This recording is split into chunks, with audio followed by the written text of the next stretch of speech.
Este passo aqui é um passo muito importante e estratégico, para que possamos fazer um realinhamento político no Brasil, incorporando as forças vivas que estão espalhadas pela sociedade brasileira, que creem, como nós cremos há muitos e muitos anos, que é possível fazer um Brasil bem melhor do que o Brasil que está aí.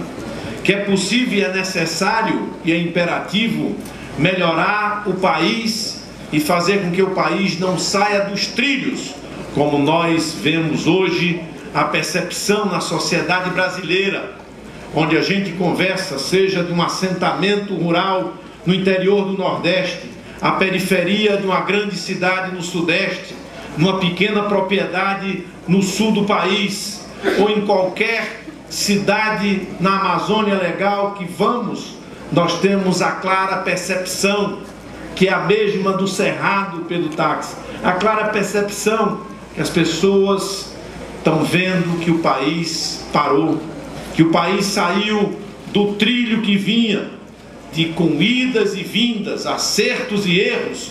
O Brasil estava avançando no sentido de acumular conquistas na vida das pessoas, sobretudo das pessoas mais pobres, e mais do que de repente a sensação da freada, a sensação do desencontro, a sensação da falta de acolhida às ideias, a crítica como instrumento não para derrubar, mas para melhorar, para aperfeiçoar, para podermos efetivamente construir mudança de patamar.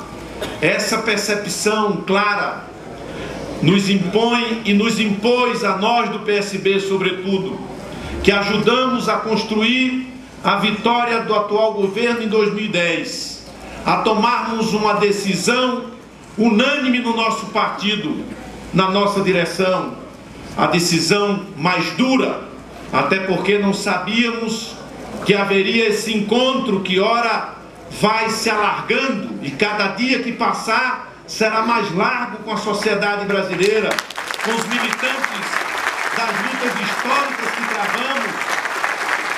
Nós tomamos a decisão porque entendíamos que esse era um imperativo de consciência, pois a necessidade de colocar o Brasil em debate nesse instante é maior do que o interesse de qualquer partido, por maior que ele seja, ou de aglomerados de partido. A sociedade brasileira, que nos ajudou a redemocratizar esse país, a sociedade brasileira que ajudou a estabilizar a economia desse país, a sociedade brasileira que viu um ciclo de inclusão social ser iniciado nesse país. Essa mesma sociedade exige nesse instante da política brasileira que a política brasileira melhore, e isso não quer dizer ataque à política, não, porque como militante político, desde que nasci, porque já nasci numa família de perseguidos políticos, conheço o fel da ausência da democracia e sei o que custou a tantos que aqui já não estão mais, porque perderam as suas vidas combatendo por liberdade. Sei que nós não podemos botar cabresto na democracia, querer enquadrar o debate político através das formas, distribuindo cargos ou pensando que todos se põem de joelho diante do poder do dia. Não!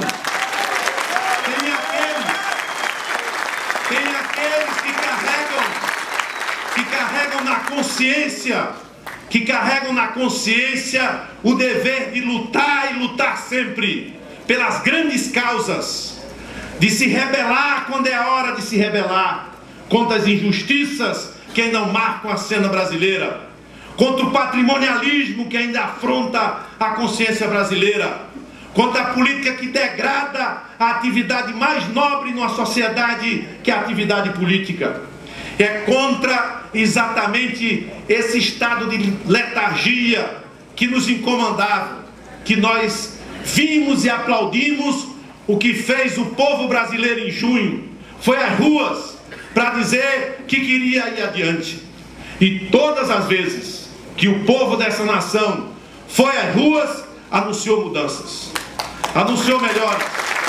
Foi assim quando o povo fez a campanha memorável das eleições diretas já e nos propiciou o primeiro ciclo importante nesses últimos 30 anos, que foi o ciclo da transição democrática. Pagamos nós um preço alto para construirmos uma transição democrática que não veio pelas urnas. Não tivemos o receio de fazer as alianças que fizemos para uma transição importante que fizemos de uma ditadura para uma democracia incipiente. E foi importante a democracia para que tivéssemos uma Assembleia Nacional Constituinte, para que tivéssemos a partir dali a possibilidade de eleger de forma direta os nossos presidentes e governadores. A Constituição que abriu o caminho para resolver a maior crise política que esse país tem notícia desses 30 anos, que foi retirar pelo impeachment e pela força das ruas o primeiro presidente eleito pelo voto do povo. Tivemos a consciência de ali, naquela transição, garantir o governo do saudoso brasileiro Itamar Franco, Roberto, que você foi líder na Câmara dos Deputados, para que se iniciasse a transição econômica brasileira com a estabilização da moeda. Tivemos a consciência de fazer oposição 8 anos ao presidente Fernando Henrique, mas nunca fizemos oposição com pedras na mão, desqualificando a democracia ou o debate político.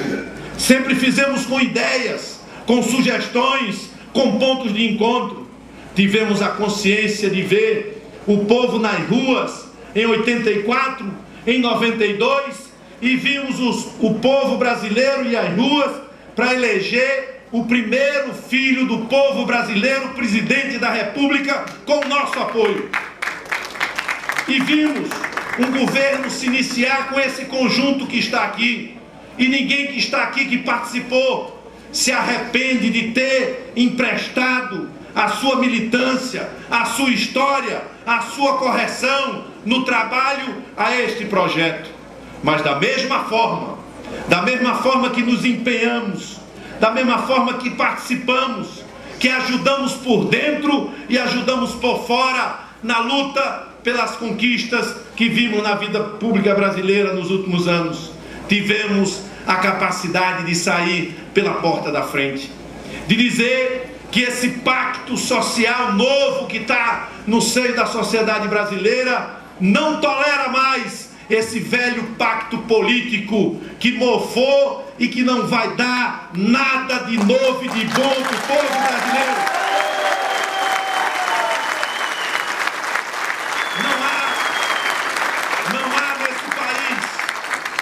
Não há nesse país, em nenhum recanto onde possamos andar, e os senhores e as senhoras que estão aqui são testemunha, ninguém que ache que mais 4 anos do que está aí vai fazer bem ao povo brasileiro.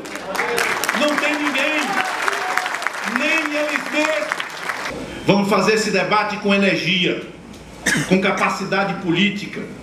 Vamos fazer esse debate respeitando a democracia, respeitando aqueles que vão debater conosco. Nós não vamos fazer o jogo daqueles que querem baixar o nível do debate político, como tentaram fazer desde 0 hora desse ano, desde o primeiro momento desse ano. Não nos interessa essa política. Nossa militância não vai às ruas desqualificar quem quer que seja, falar da pessoa de quem quer que seja.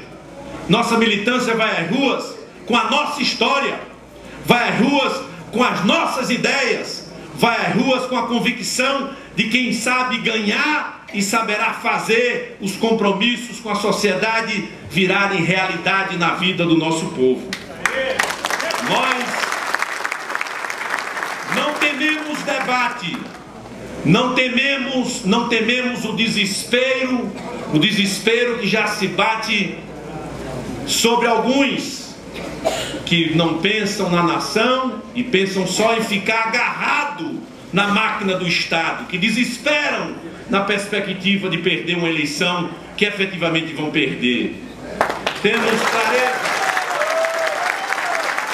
que a nossa paciência revolucionária vai derrotá-los com argumentos, não com xingamentos.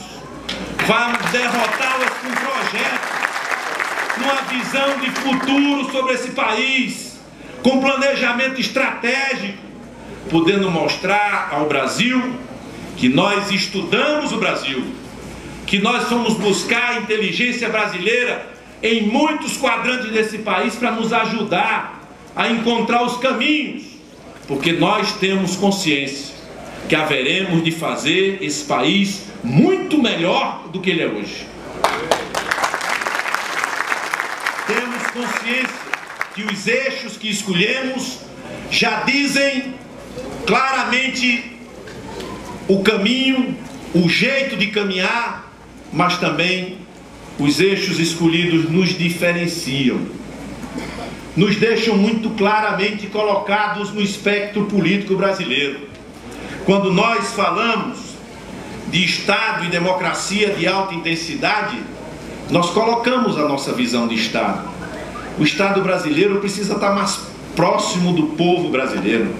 O Estado brasileiro precisa ser simplificado, porque o Estado brasileiro complica a vida do povo brasileiro em todos os quadrantes do país. No assentado que não tem o título da sua propriedade, que o Estado não dá, naquele que precisa tirar uma carteira de motorista para trabalhar e se cobra R$ 1.200, naqueles que precisam de uma segunda via, de uma carteira de identidade ou de uma certidão de nascimento, daqueles que precisam de tanta coisa que se impõe sobre a cidadania e não se devolve a cidadania no mesmo diapasão, na mesma proporção. Se não é o cidadão, é o empresário, o microempresário, o pequeno empresário, o grande empresário brasileiro tem a vida que emprega, que gera tributos, tem a vida complicada todos os dias. Outro dia me falou um empresário brasileiro que tinha quase 200 funcionários só para pagar imposto, para dizer a ele como é que paga para não ter problema. Ele tem 200 funcionários. Nós precisamos simplificar o Brasil, aproximar o Estado da sociedade, rever os processos produtivos. Outro dia, nesse debate do programa em São Paulo, alguém aqui nos disse uma ideia singela, simples, como as grandes ideias. Você chega num órgão público, ele te exige 30 documentos. Quando você arruma o 30º, o primeiro já venceu. Aí ele disse, olha, a coisa mais simples do mundo é botar a bola na quadra adversária, lá no canto da quadra. Que é exatamente dizer, já que desses 30, 25 documentos são de órgãos públicos, você, que é público, se entende entre vocês, arrume você, só preciso eu arrumar os 5. Ou seja, são coisas que nós colocamos no debate sobre a simplificação do Estado, a aproximação do Estado, o controle social, a plataforma de comunicação que está aí, são 100 milhões de smartphones funcionando, o Brasil é o país que mais tempo tem na internet, e tudo isso não dialoga com o serviço público, com a intensidade da democracia, com a possibilidade da escolha direta pela população. Esse diálogo sobre o Estado é um diálogo que nos anima, porque nós temos coragem de dizer desde já, o Estado não pode ser apropriado, nem pelas elites, nem pelo corporativismo, nem pelos partidos políticos. O Estado tem que ser apropriado pela cidadania, pela competência, pela excelência de servir. Não adianta vir com um currículo de um incompetente debaixo do braço para botar para servir ao povo, porque é amigo de A, do partido A, B ou C. Não pode ser assim. Esse padrão está esgotado. E quem não enxerga hoje, vai enxergar daqui a pouco que esse padrão está esgotado. quando nós falamos na economia para o desenvolvimento sustentável, é que o Brasil hoje cresce a metade do que cresceu nos 8 anos do presidente Lula, que cresceu naquele tempo tanto quanto a América Latina e quanto o mundo. E nós hoje estamos crescendo abaixo do que cresce a América Latina, abaixo do que cresce o mundo. E não podemos ficar tapando o sol com a peneira, dizendo que os problemas estão lá fora. Tem problema lá fora, mas tem muito problema aqui dentro, que precisa de atitude, de liderança, de capacidade de construir sinergia para transformar as soluções numa realidade, não numa conversa, em palavras, em promessas que o vento leva. Nós temos clareza que a economia brasileira tem problemas que podem ser resolvidos e serão resolvidos se tivermos a coragem de falar a verdade para o povo. Se quisermos salvar esses próximos 20 anos da vida brasileira, que temos uma janela demográfica, teremos que ter a coragem de fazer aquilo que foi sendo deixado para depois, porque era a parte mais dura, mais desafiadora, que é colocar esse país efetivamente para ter sustentabilidade, Marina, nos seus fundamentos macroeconômicos, porque não há política social que faça justiça num país que não tem desenvolvimento. Se o país passar uma década crescendo a 2%, vai acontecer o que estamos vendo hoje: o analfabetismo crescendo, a concentração de renda nas regiões mais pobres como o Nordeste crescendo, a desesperança, o emprego perdendo qualidade, o país perdendo competitividade e cada vez mais precisando de buscar dinheiro lá fora para fechar suas contas, a indústria caindo, e nós vamos legar às futuras gerações que país? E é exatamente por entender e ver isso e ter compromisso com o país que nós aqui estamos, para pegar muitas bandeiras que foram ficando no caminho. A bandeira da alfabetização, que todos nós sabemos o que representa para ela Paulo Freire. E eu me criei ouvindo as histórias do movimento de cultura popular, que foi o primeiro movimento que juntou todo o campo democrático, dos católicos progressistas aos comunistas, os trabalhistas.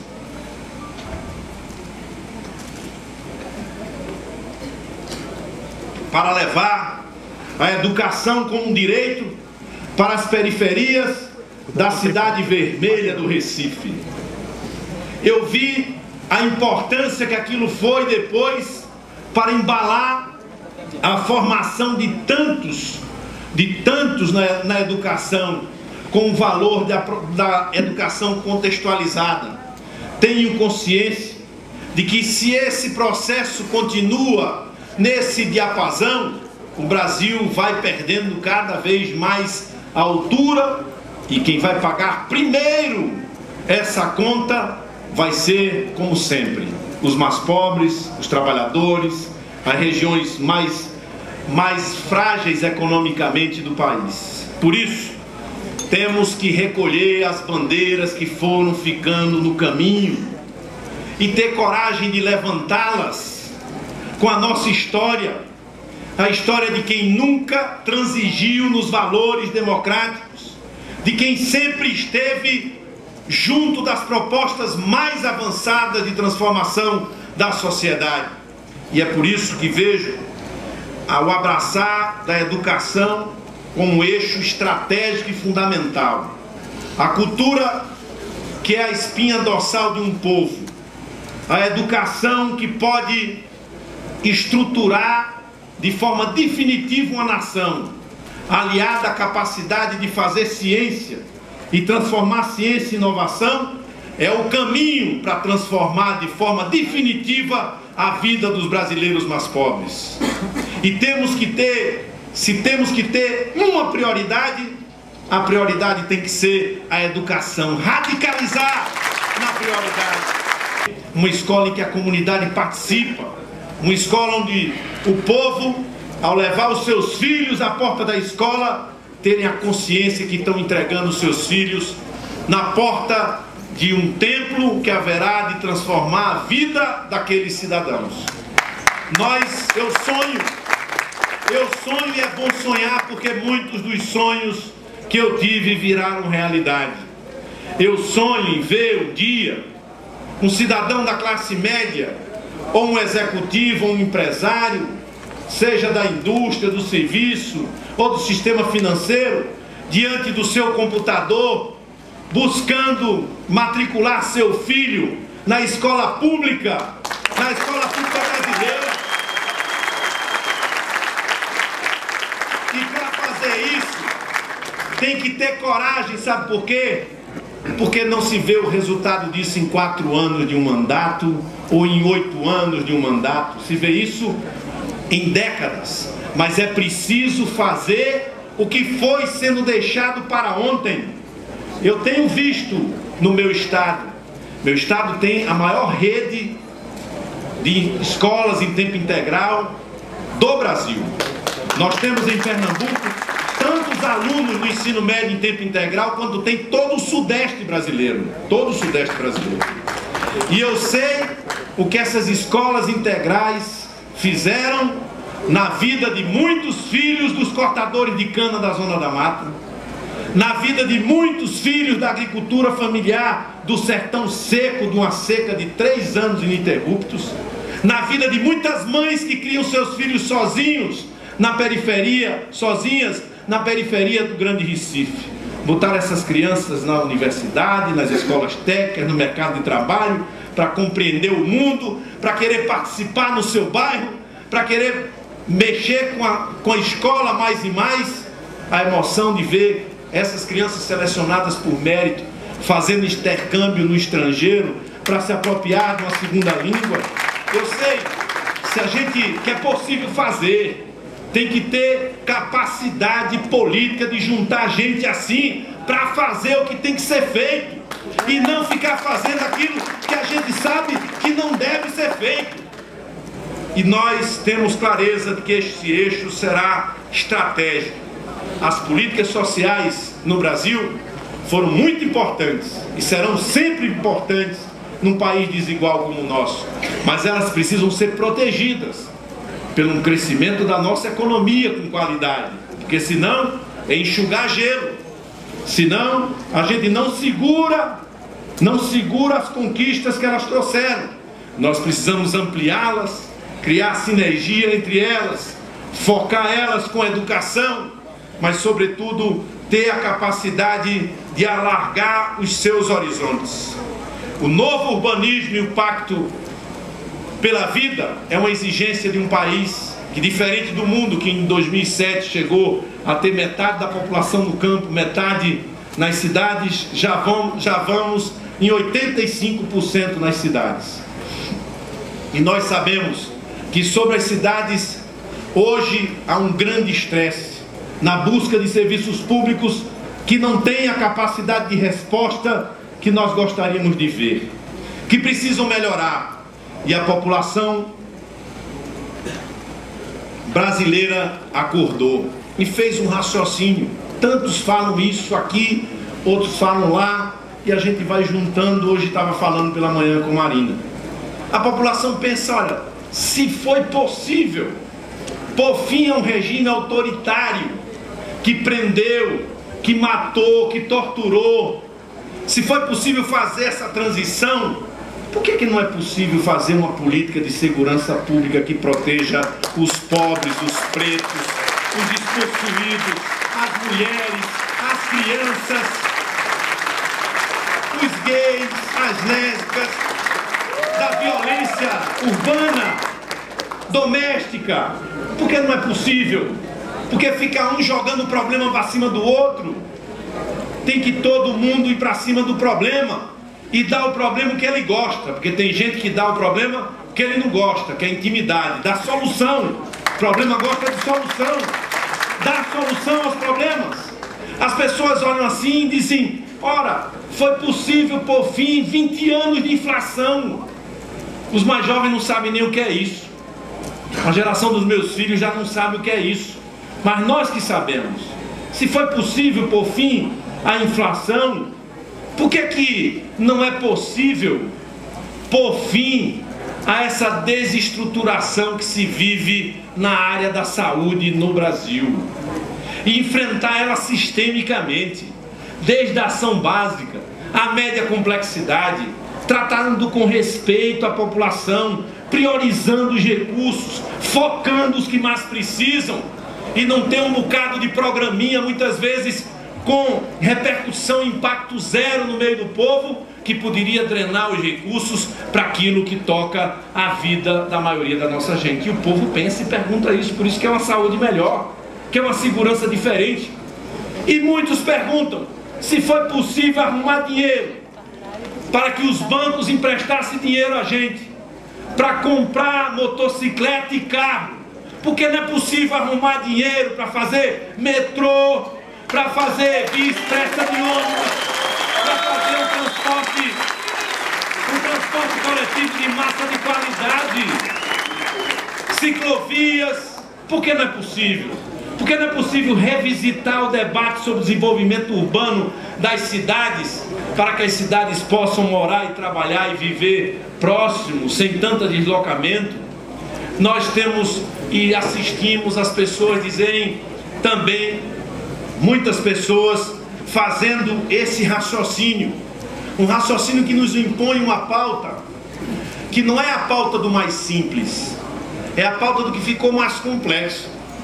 Porque você mudar a educação de forma definitiva é um trabalho que começa nas creches. Não adianta botar a creche para o prefeito, dar o dinheiro para ele fazer e não dar o dinheiro para ele manter, porque para manter é tanto dinheiro quanto para fazer. Então, se se está fazendo e não quer dar manutenção, é porque não quer fazer. Nós precisamos fazer essas contas com precisão e poder fazer as creches como podemos fazer, dignas. Não quer dizer porque uma creche é pobre nas suas instalações que ela não seja digna, não. Ela pode ser simples, ter muita dignidade, ter sobretudo gente, que o que precisa nas creches não é chão bonito, ar-condicionado e coisa do gênero. O que precisa é gente bem preparada, encantada com o que vai fazer, preparando uma nova geração. E nós precisamos aqui falar de assuntos e bandeiras que estão por aí, como a bandeira da reforma agrária, uma bandeira tão cara a toda a nossa história, uma bandeira que eu sei e vi de perto nas lutas que foram implantadas naqueles que lutaram ao lado das ligas camponesas, ao lado dos que fizeram o primeiro acordo do campo em Pernambuco.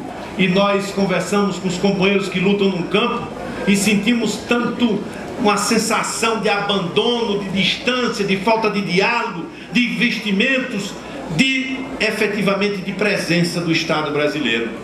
Nós precisamos cuidar, meus companheiros, de um urbanismo de uma cidade que precisa buscar não só indicadores de crescimento, mas indicadores, Janete, de felicidade, de qualidade de vida, de cidadania, de cultura de paz. É a hora de uma virada de valores que o Brasil deseja, e queira Deus nós tenhamos a capacidade de juntar tantas pessoas para expressar este caminho e possamos fazer esse caminho desse novo jeito, que é um jeito que sempre fizemos. Porque lá na origem de todos nós políticos que estamos aqui, dessas forças políticas que estão aqui, nós sempre fizemos política assim, pensando no conteúdo, nos documentos, quantos sábados e quantos domingos. Não fiquei dentro da universidade discutindo carta-programa, lendo documentos, debatendo documentos. Nós aprendemos a fazer política assim e fomos desaprendendo a fazer política. E que bom que o destino nos reservou a oportunidade a tantos aqui, muitos já um pouco além da minha idade e outros da minha idade, a todos nos juntarmos à juventude brasileira e buscar nela essa energia e poder revigorar nossas esperanças, e poder nos reconstruir por dentro e podermos dar ao Brasil o melhor de cada um de nós. E o melhor de cada um de nós é levantar neste momento a voz da esperança de que esse país vai voltar aos trilhos, que esse país vai voltar a construir cidadania na vida do seu povo, que esse país vai voltar efetivamente para um caminhar de construção de cidadania. Para isso, é preciso e é fundamental que cada um companheiro e companheira que está aqui possa entender o sentido do que está sendo feito aqui. Não haverá disputa regional que se colocará por cima do que estamos discutindo aqui. Tudo que vamos fazer será decorrente do que estamos tratando aqui. Vamos fazer o que tem que ser feito, ouvindo, deixando participar, mas decidindo, liderando um processo que vai levar esse país a se levantar, cheio de esperança, para a construção de um novo ciclo que vai fazer muito bem ao povo brasileiro. Muito obrigado.